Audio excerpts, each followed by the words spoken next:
ready. You good to go? Good to go. All right. I guess I want to start by saying that we're really lucky tonight in Central Florida. Earlier this evening, an FDLE agent was ambushed and was almost killed. He was shot in the face. And now several hours later, here we are out at this location where a 12-year-old and a 14-year-old decided to take on deputies tonight.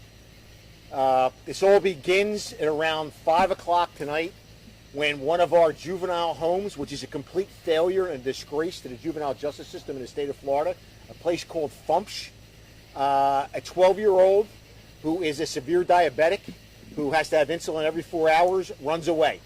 And he runs away with a 14-year-old. That 14-year-old that he runs away with, you may remember, over the last year or so, stole a bunch of puppies, gets put into a halfway house in Flagler County, burns the home down. So what do? They send her to Volusia County because the juvenile justice system works so well here in the state of Florida. So now they're reported missing. So the deputies in the Deltona area go out looking for this 12-year-old and this 14-year-old because the 12-year-old is insulin dependent, and the 12-year-old, if he doesn't get his medication within 4 hours, it's going to be a critical medical emergency. So every time the deputies encounter these two little desperados, they run from us. So at around 7:30, 8 o'clock tonight, deputies are out on the bike trail behind this home when a passerby flags them down and says, I happen to hear a bunch of breaking glass at a home. So the deputies walk up to the home. They discover that there's forced entry to the home. And the amazing thing is they don't do what I would have done. I would have walked in because I have an eyewitness telling me two juveniles just forced their way into the home. They take a step back and contact the homeowner and say, should anybody have access to your home? As resources are pouring in to surround the property, the homeowner says, nobody should be home, but I have 3 firearms in the house, an AK-47, a pump shotgun, and a handgun, and 200 rounds of ammunition. So as deputies are surrounding the home and try to establish a rapport, they are met with gunfire. And they're not met with gunfire once. They're not met with gunfire twice. They're met with gunfire multiple times. At 8:28, one of my sergeants, who was the first to arrive, Sergeant Donnie Maxwell, takes fire multiple times, never returns fire. At 8:31, one of our units reports they're being fired at by the 12 and the 14-year-old. At 8:33, another call comes out from another group of deputies surrounding the home saying that shots were fired. At 8:40, the 14-year-old emerges from the property and threatens to kill Sergeant Maxwell. At 8:54, the juvenile male armed with an AK-47 opens fire on deputies.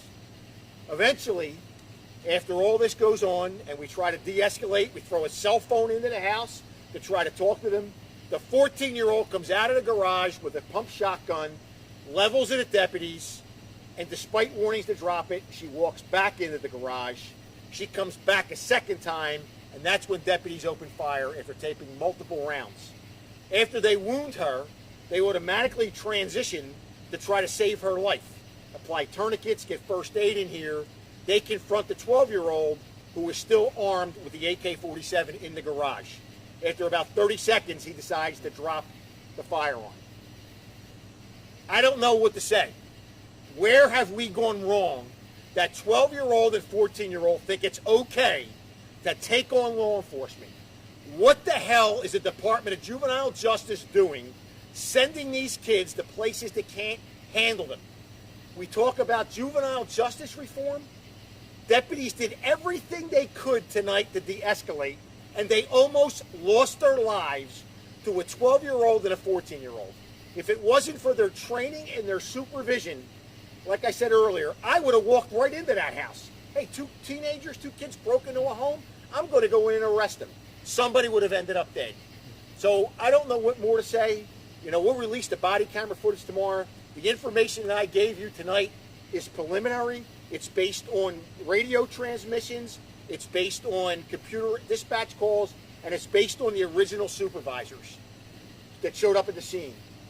I don't know where we get the men and women to respond to these incidents, to do what they do, and do it with bravery, do it with courage, and do it with trying to protect the sanctity of the human life.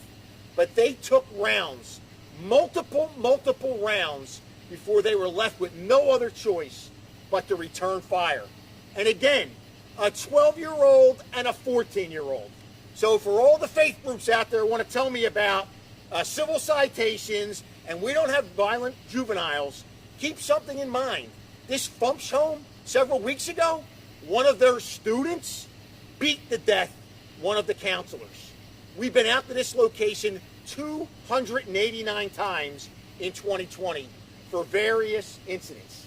And the Department of Juvenile Justice consistently is sending kids that need to be in secure facility into our communities. And tonight, thankfully, I have deputies who are going home to their families because they knew what to do, they were well trained, and they were well supervised. Can you imagine the firepower in that home in the hands of 12 and 14-year-olds that want to threaten, if they open fire on us and then come out and defy us to shoot them because they're going to kill deputies? This is something I've never seen in 35 years of policing, and I'm sad to say, thank God my career is starting to come to an end, because I don't know what the future of law enforcement looks like in this country. They want to defund us, they want to sanction us and take qualified immunity away, they want to make us the bad guy, and yet you have 12 and 14-year-old thugs that want to shoot it out. And you haven't seen this crime scene yet. The deputies had nowhere to hide but trees. There was no cover other than their vehicles and a tree. And any of you that are listening to me know an AK-47 is going through an engine block, it's going through a car, and it's going through your bulletproof vest. So I'll take any questions that you may think I didn't cover in this. First, the injuries. Tell us the scope of the injuries. Thankfully, no deputy was injured. The 14-year-old was shot multiple times, and she's fighting for her life right now in the hospital. And the 12-year-old, no. 12-year-old, other than his diabetic issue and dropping the AK-47, he's going to, be alive for a long time. Do they think it's a big video game?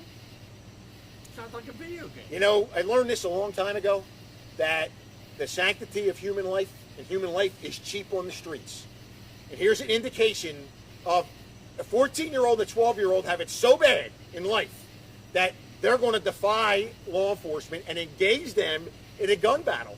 And the more we de-escalated, the more we were trying to get, the armored vehicles out here and pepper spray and tear gas, the more embrazen they got, that they just felt that they continue to open fire. So much so that they came out and threatened to kill my sergeant and then took on our crime suppression team. And unfortunately, she lost. I have no sympathy.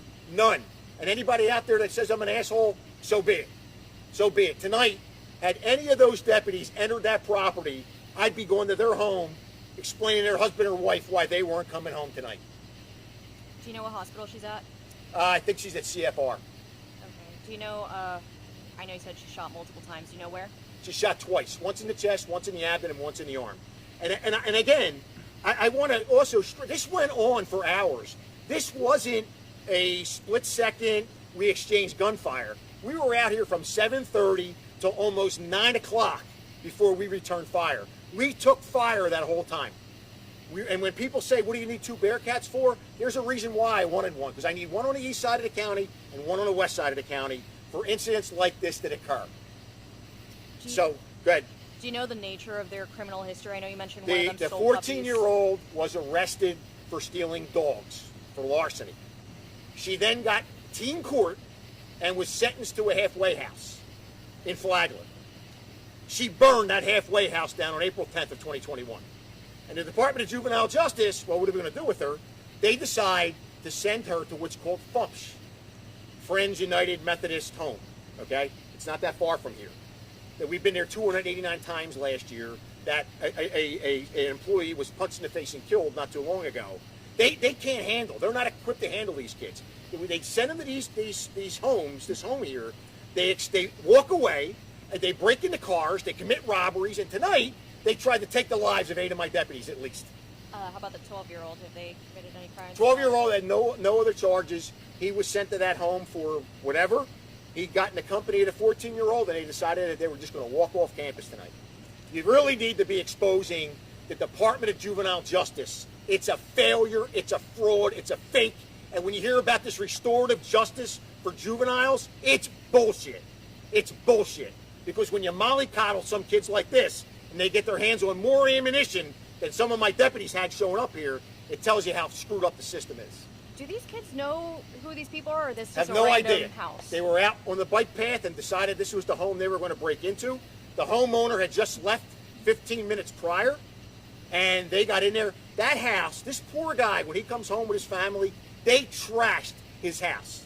Deputies were watching as the 14-year-old with a baseball bat was shattering furniture, shattering toilets, shattering the tub, and we were standing by surrounding them, which we didn't want to go in, because if we would have went in and confronted them, everybody would be screaming, de-escalate, the cops are bad guys. When it comes to constraint and restraining, it does appear from the evidence you laid out that your deputies could have fired their weapons a lot sooner. Can you talk about that? My deputies showed more restraint than I'm showing right now. More, because I am furious that we could be burying somebody tonight. They took multiple rounds. FDLE is in there now. They're going to conduct the investigation. We can tell you how many, they'll tell you exactly, but I was in there. And I know for a fact one banana clip was empty from that AK-47. I know from the radio transmissions that a 12-year-old opened fire on us. I know that the 14-year-old opened fire on us with a shotgun and then walked out and threatened one of my sergeants and told him that she was going to kill him. And we didn't return fire. But after she came out of the garage, hey, there was nothing left that we could do. We had to do what we had to do. To have almost 300 calls to there by June, that means almost twice a day. What do you think your conversation will be like next when you have a conversation with the leadership of that facility? We've had conversations with them. We've had conversations with DJJ. We've had conversations with every juvenile justice thing you can imagine, because it's out of control. And you know what they all say? There's nothing we can do. It's the way the state is set up. Well, the way the state is set up, what happened in Miami? What do you got? Bunch of juvenile shooters shoot 20 people, it looks like, and kill 2. All right, you got this going on tonight. Somewhere along the line, the brainiacs in Tallahassee, they want to do this restorative justice stuff. They need to take a deep look and say, something's not right here, because where the rubber meets the road, these kids are killers. They're capable of killing. This juvenile citation bullshit that you hear from these faith groups, they need to worry about what's going on at their pulpit and their church, not worry about what's going on the goddamn streets. When you have 14-year-olds and 12-year-olds arming themselves, and where do you learn to use this weaponry? At 12, I didn't know how to fire an AK-47 or unload it and reload it or use a pump shotgun, but they know how to do it now. Sheriff Chitwood, in those hours that I guess you guys were trying to negotiate with them, did they say anything back? Did they pick up the phone and call? Was there any kind of contact or conversation with them? Their conversation was they were going to kill my sergeant. They were coming out to kill cops. They were coming out to kill deputies. That's the conversation. I know this is obviously a nonsensical situation for kids to be doing this, but did they say why, or did they? Do you have any idea? We don't know. We don't know that yet. Hopefully we'll get to talk to the 12-year-old. Who knows? He's shrouded in rights. You don't have to say anything to us.